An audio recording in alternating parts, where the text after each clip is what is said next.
Welcome back to today's build. I'll be your guide to this wonderful game we all love. Let's get started.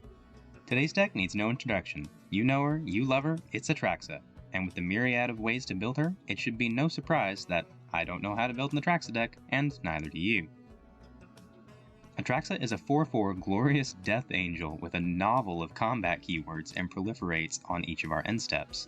This makes Atraxa one of those that generates value over time, like Braids, so we'll want to get her in play as early as is practical. But like Braids, Atraxa also requires some setup before she hits the field. In order to play her on turn 3, we'll need to have ramped, fixed our colors, and put counters on the board. And that's a tall ask, so we're most likely playing her on turn 4, but that doesn't mean we won't try an earlier play. One thing I want to emphasize now is how different this is going to be from your usual Atraxa build. Most people look at Atraxa and say, I'm going to build this kind of deck, and lock themselves into only using one kind of counter, whether that's 1/1 counters, poison counters, stickers, energy, or anything in between. But what we're building today is an Atraxa deck.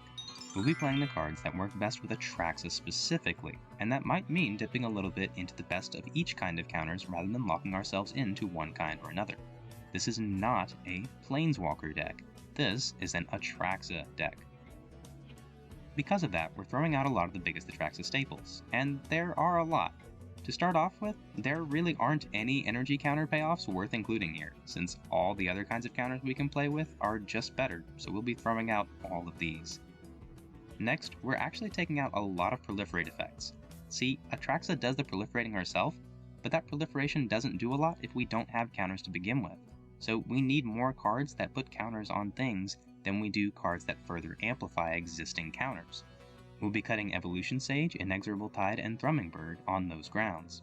On the topic of Thrumming Bird though, Grateful Apparition is strictly better, so this shouldn't be seeing as much play as it does in the first place.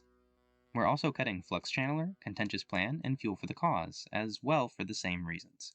It's okay to have proliferate effects, but those effects are best served as gravy on top of effects that we otherwise need, and none of these do that. Look for more cards like Experimental Augury, and fewer cards like Blightbelly Rat. Teferi's Protection and Heroic Intervention will save our board in a pinch, but these cards are A, pricey, and B, don't synergize with our game plan at all. Meanwhile, Change of Plans and Silk Guard can protect our board and put counters art, and in my mind makes the increase in mana cost worth it. Vorinclex is a lot of mana and a lot of money to essentially only put one extra counter on things when we proliferate our side of the board. Lae'zel is about as strong as an effect for us, but at 3 mana and much cheaper to pick up. The only reason I could see running this would be for the second ability that shuts down counters on our opponent's boards, but I don't think the mana value or the price tag justify that. Likewise, Deep Glow Skate is pretty good at doubling counters, but is this really necessary if we're not building Super Friends? And Shalai protects our board, sure, but if that's what we're using it for, there are a dozen better ways to do that, and the ability to dump counters everywhere for 10 mana in all isn't doing it for me. So what's our timeline? Turn 1, we'll play Avacyn's Pilgrim, Noble Hierarch, and Elves of Deep Shadow to try to get some ramp and fixing online. We'll also run Skrelv and Venerated Rot Priest to start the clock with counters on the board. Turn 2, our absolute best plays are Emergent Sequence, Biophagus, or Pentad Prism, which are hilariously powerful and woefully underplayed in this deck, helping us to ramp, fix, and throw around counters all on turn 2.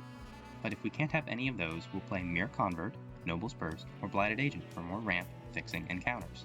Turn 3, we'd love to play Atraxa, but if we can't, we'll run out Kamiya Whispered Hopes, Astral Cornucopia, or Coalition Relic to help us slam her down next turn with Mana Despair.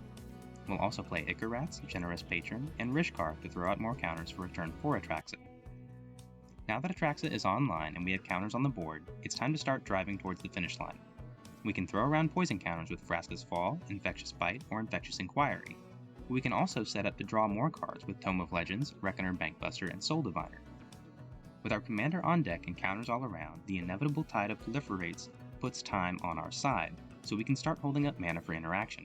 The absolute best ones here are Quandrix Command, Dromoka's Command, and Lethal Scheme, which all let us shut down our opponents while putting counters on our board.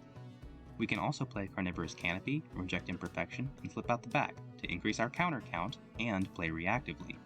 Two other great mentions here are the Obscura and Broker's Confluences. Both offer counters and interaction, and the Broker's Confluence can even knock out opponents who are close to death by poison, not to mention buffing our whole board. while Broker's Ascendancy and Contractual Safeguard give us even more of a time advantage.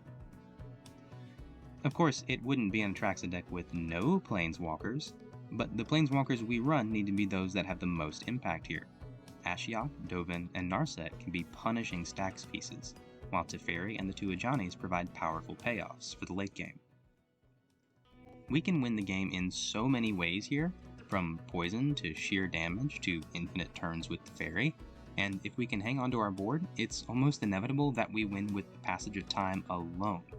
But to be sure that we can close it out, we'll also run Filigree Vector, Phyresis Outbreak, and Broker's Confluence to seal the deal on any holes in our strategy.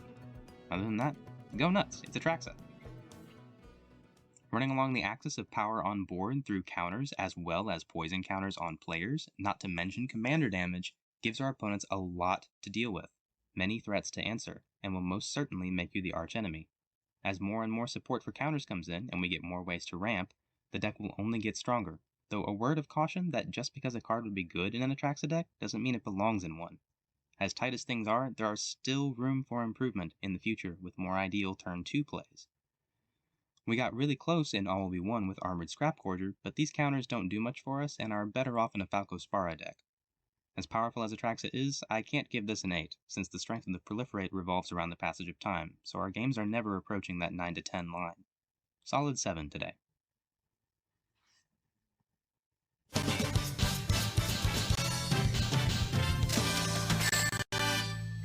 If you like this video, the next decks I'll be looking at can be found here in no particular order, so if you see something you like, make sure to subscribe so you don't miss them, and check out the playlist in the top left for more. Thanks for watching!